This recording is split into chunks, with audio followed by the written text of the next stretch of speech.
Hello everyone, welcome back to my channel English with Snigdha. If you are a beginner, so for you this video is going to be super helpful. Just you have to be till the end of this video because in this video I'm going to mention 5 super tips which can be and which must be super helpful for you. So let's start with step number 1. Rule number 1, don't cram boring grammar rules. जी हाँ, English सीखने के लिए grammar सीखना ज़रूरी नहीं है। ज़रूरी क्या है उसमें? सिर्फ आप ग्रामर में टेंसेस पढ़िए, मॉडल्स पढ़िए, प्रीपोजिशंस पढ़िए और थोड़ा सा कंजक्शन भी, ज़्यादा डीपली नहीं। अगर एक बार आप इन चीज़ों को एनालाइज कर लेंगे, स्क्रूटिनाइज कर लेंगे, तो आपको इंग्लिश जो है वो अच्छे से समझ में आने लगेगी। क्यों आने लगेगी? क्योंकि इंग्लिश तो अपनी लैंग्वेज है नहीं, ये हमने अडॉप्ट किया है। तो अगर आप कोई भी चीज़ अडॉप्ट करते हैं तो एटलीस्ट उसका फाउंडेशन तो पता होना ही चाहिए। तो ग्रामर को ज़्यादा नहीं सीखना है, ग्रामर को ज़्यादा नहीं सीखना है, सिर्फ टेंसेस, मॉडल, प्रीपोजिशंस, थोड़ा सा कंजक्शन। ग्रामर को ज़्यादा नहीं सीखना है, सिर्फ टेंसेस, मॉडल, प्रीपोजिशंस, थोड़ा सा conjunction. Tip number 2, find your requirement. For what purpose you are learning this language? Are you preparing for any competitive exam?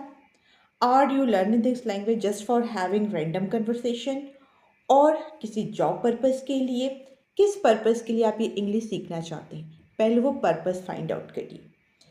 According to your purpose, you can get sentences, you can get words. अगर आपका purpose पता चल जाएगा तभी आप उस language पे, जब आपको अपना पर्पस पता चल जाएगा तभी तो आप अपने पर्पस के हिसाब से इस लैंग्वेज को सीख सकते हैं। क्योंकि अगर आप एक डॉक्टर हैं, आपकी इंग्लिश दूसरी तरह होगी, दूसरी तरह आपके वर्ड्स, आपके वोकैब्स डिफरेंट लेवल के होंगे। अगर आप एक इंजीनियर हैं तो you have different vocabs in your dictionary. So first you have to find out your purpose, for what purpose you are learning this language. Tip number, always focus on easiest thing. Yes, अगर आप English सीख रहे हैं और आप अपने initial stage पे हैं तो rather than focusing on confusing and difficult things, it's best way to go for easiest things. पहले आप इजी थिंग्स को फॉलो करिए, इजी पॉडकास्ट सुनिए, इजी बुक्स पढ़िए, इजी जो भी अगर कोई कन्वर्सेशनल वीडियोस है उसको सुनिए जो कि आपको ईजिली अंडरस्टेबल हो। डायरेक्टली आप उन चीज़ों को फॉलो मत करिए जो आपको बाउंसर कर जाए, जो एकदम आपके सर के ऊपर से चला जाए। अगर आप शुरुआत में ही डिफ़िकल्ट चीज़ को फॉलो करेंगे तो आप हमेशा कन्फ्यूज्ड, परप्लेक्स्ड रहेंगे। सो rather than chasing difficult and confusing stuff, it's best way to follow easiest step. Tip number 4, listen and implement. जी हाँ, अगर आप कोई भी सेंटेंस सुनते हैं, कोई भी वर्ड सुनते हैं ना, किसी के पॉडकास्ट में, किसी के इंटरव्यू में, किसी मूवीज़ में, किसी सीरीज़ में, तो आप उसको अपने कन्वर्सेशन में इम्प्लीमेंट शुरू कर दीजिए। आप जब भी किसी से कम्युनिकेट करें, जब भी आप किसी से बातचीत करें, तो जो भी वर्ड्स आपने सुने हैं उनको डायरेक्टली आप अपने कन्वर्सेशन में यूज़ करना शुरू कर दीजिए। इससे क्या होगा, आपने जो कुछ भी सुना होता है ना, वो एटलीस्ट आपके मेमोरी में फिक्स्ड होती है, रजिस्टर्ड होती है। आप उसको भूलने वाले नहीं हैं अगले 2-3 दिन तक। तो जो भी आपने कुछ सुना उनको अपनी कन्वर्सेशन में यूज़ करना शुरू कर दिए। इससे क्या होगा, वो वर्ड आपके मेमोरी में, आपकी डिक्शनरी में लंबे समय तक फिक्स हो जाएगा। Tip number 5, speak speak speak, because speaking comes by speaking. Everything will be fertile until you speak. जी हाँ, जो भी कुछ आपने सुना है, जो भी कुछ आपने पढ़ा है, जो भी कुछ आपने समझा है ना, जब तक आप उसको अपने कन्वर्सेशन में इम्प्लीमेंट नहीं करेंगे, इंटीग्रेट नहीं करेंगे ना, वो सब बेकार हो जाएगा।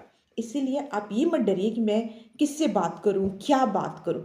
आपको जो कुछ भी आता है, क्योंकि आपने टेंसेस अगर आपने सीख लिया है तो एटलीस्ट आपको पता है कहाँ इज एम आर लगाना है, कहाँ वॉज वर लगाना है। आप 50 सेंटेंस मत बोलिए, एटलीस्ट 5 सेंटेंस ही बोलिए। अगर आपके पास पार्टनर नहीं है बात करने के लिए, खुद से बात करिए। खुद से क्या बात करें? अरे जो कुछ भी आपने सुना है, पढ़ा है, उसको आप अपना वर्ज़न दीजिए, अपना एक नया स्टोरी दीजिए। सपोज़ आपने किसी का पॉडकास्ट सुना, ठीक है, किसी का इंटरव्यू सुना, उन लोगों में क्या कन्वर्सेशन हो रही थी, किस टाइप के डायलॉग्स यूज़ हो रहे थे ना, उन डायलॉग्स को आप अपने वर्ड्स में बोलना शुरू करिए, ठीक है। और आजकल स्मार्टफोन सबके पास है, एआई मेटा है, गूगल है, बहुत ढेर सारे ऐप्स, इंटरेस्टिंग ऐप्स हैं, ठीक है। आप अपने सेंटेंस को बोलिए और एक बार आप फाइंड आउट करिए, फिगर आउट करिए कि जो भी आपने सेंटेंस बोला है वो आपका सही है या नहीं। इसके लिए आप गूगल यूज़ कर सकते हैं, एआई मेटा यूज़ कर सकते हैं, बहुत ढेर सारे ऐप हैं एज आई मेंशन। तो एक बार ये होगा कि आपको पता चल जाएगा कि आपने जो भी सेंटेंस यूज़ किया है, जो भी आपने बोला है, वो सही है या गलत है।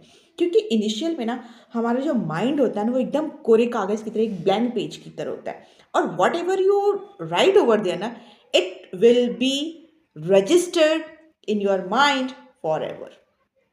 आप जो भी कुछ उसमें जो भी डाल दोगे ना, बस वो हमेशा के लिए हो जाएगा। तो when ever you start learning English, always go for meaningful things. आप हमेशा जो करेक्ट चीज़ है, जो अप्रोप्रिएट चीज़ है, आप उसको फॉलो करिए। और जब आप एक सेंटेंस बोलिए, 4 सेंटेंस बोलिए, जितने मर्जी उतने सेंटेंस बोलिए, लेकिन वो करेक्ट होनी चाहिए। आप कभी भी रॉन्ग इंग्लिश के साथ शुरुआत मत करिए। टाइम लीजिए, 4 महीना लगे, 6 महीना लगे, 1 साल लगे, बट एटलीस्ट आपको करेक्ट इंग्लिश बोलना है। करेक्ट इंग्लिश का मतलब ये नहीं कि आप वेट करिए कि जब मुझे करेक्ट इंग्लिश आएगा मैं तभी बोलूँगी या बोलूँगा। नहीं, आप अपनी ब्रोकन इंग्लिश में ही बोलिए, लेकिन ये कोशिश करिए कि आपका फ्रेमिंग ऑफ सेंटेंसेस है ना, वो करेक्ट होना चाहिए। तभी आप जो है करेक्ट और मीनिंगफुल इंग्लिश सीख सकते हैं। अगर इससे रिलेटेड आपको और क्वारीज है और कन्फ्यूज़न है और किसी भी प्रकार का कोई भी क्वेश्चन है, तो आप मुझसे कमेंट बॉक्स में पूछ सकते हैं। तो मिलते हैं अगले वीडियो में।